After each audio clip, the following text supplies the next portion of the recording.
बोल बोल बोल so very good morning guys. Corporate line में कुछ भलता ही सीन और एक आ गया नया दिन। ओह वंडरफुल। तो चलो एक कॉलिंग कर लेता हूँ भाई, ताकि लॉगिन हो जाए, फिर ये आपसे बात हमारा करते हैं। ब्रह्मास्त्र है। कुछ आज ऐसी सुबह हुई है मॉर्निंग में, मतलब बारिश हो रही थी, लेकिन जैसे घर के बाहर निकला बारिश बंद हो गई। मतलब बहुत अच्छा, मतलब लकी हूँ आज के लिए।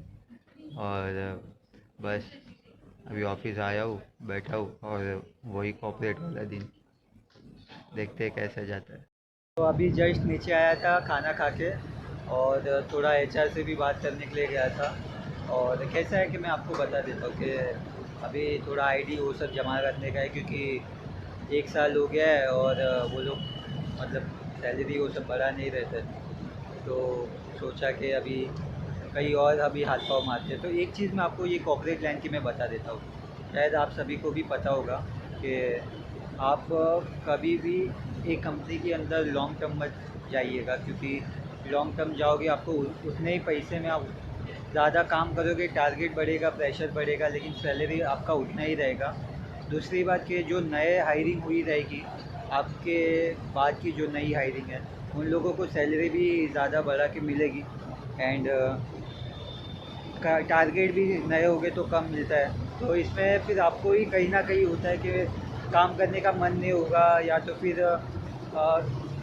दुख होगा कि काम इतना करने के बाद भी मुझे कुछ मतलब देखने नहीं मिल पा रहा है। तो मैं आपको यही सजेशन करूँगा कि आप ये कंपनी में लॉन्ग टर्म मत जाइए। अगर लगता है आप वहाँ पे कर सकते हो करियर बिल्ड, तो डेफिनेटली आप वहाँ पे जा सकते हो। और अगर ऐसा लगता है कि हाँ ये मेरी लाइन नहीं है और मुझे यहाँ पे जितने पैसे चाहिए वैसे नहीं मिल पा रहे, तो तुरंत सैलरी लेके या तो नोटिस पीरियड देने के बाद आप दूसरी कंपनी को इंटरव्यू देने जाइएगा। पहली तो यहाँ पे आपको एक तो हाइप मिलेगी, सैलरी बढ़ा के मिलेगी, 30 जो भी परसेंटेज होता है वो। मानो अगर आपकी 70,000 पगार होगी तो 20,000 हो जाएगी।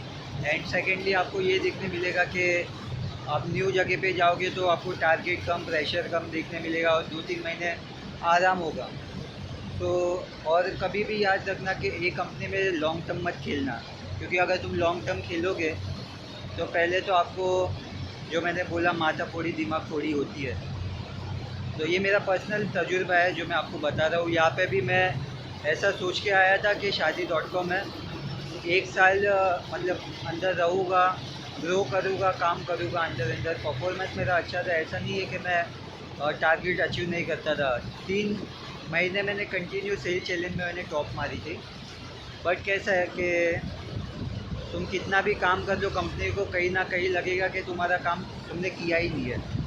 तो मेरा भी अभी थोड़ा बात चल रहा है, अभी देखते हैं क्या है। और फाइनल लगता है मेरा 29 को मेरा फाइनल है।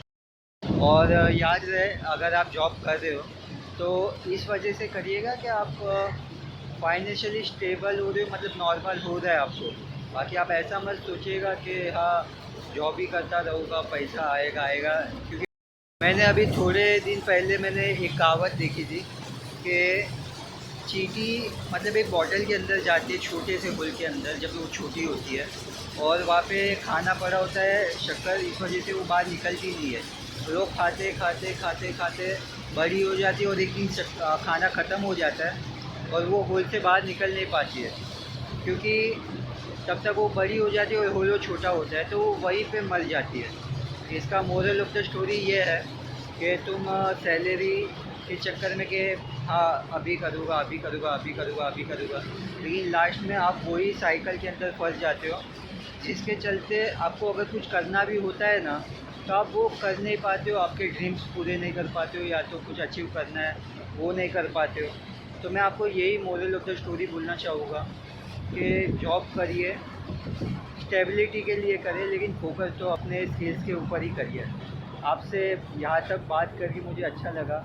आशा करूँगा आप मेरी बातों को समझे होंगे, और अगर आपका भी कुछ डाउट या सजेशन है तो आप मुझे वीडियो में बता सकते हो, क्योंकि यहाँ पे मैं मेरा तजुर्बा बता रहा हूँ, एक्सपीरियंस बता रहा हूँ, और आपका भी तजुर्बा मुझे जानना है, क्योंकि हम लोग एक दूसरे की बातचीत सुनकर ही आगे ग्रो हो गए।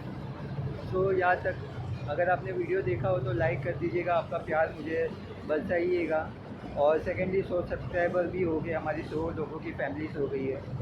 एंड ये अंकल भी बहुत अच्छे हैं, बहुत मेहनती अंकल है ये। मैं गाड़ी कभी भी ऐसे आड़ी या सीधी पार्किंग करके जाता हूँ ना, तो अंकल बराबर पार्किंग में लगते हैं। क्योंकि एक्चुअली सुबह कैसा होता है कि लेट हो जाता है सबको, तो आड़ी टेढ़ी गाड़ी लगा के निकल लेते हैं। तो कैसे वो मतलब अच्छे तरीके से गाड़ी रखते हैं। तो थैंक यू उनके लिए, और अंकल के लिए एक लाइक कर दीजिएगा। आज के लिए बस इतना ही, मिलते हैं नेक्स्ट ब्लॉग में, क्योंकि अभी ऊपर जाने का टाइम हो गया काम पे, इधर वापस फ़ोन आएगा, कहाँ रह गया। तो मिलते हैं कल नेक्स्ट ब्लॉग में, तब तक के लिए बाय, अपना ध्यान रखिएगा, बाय।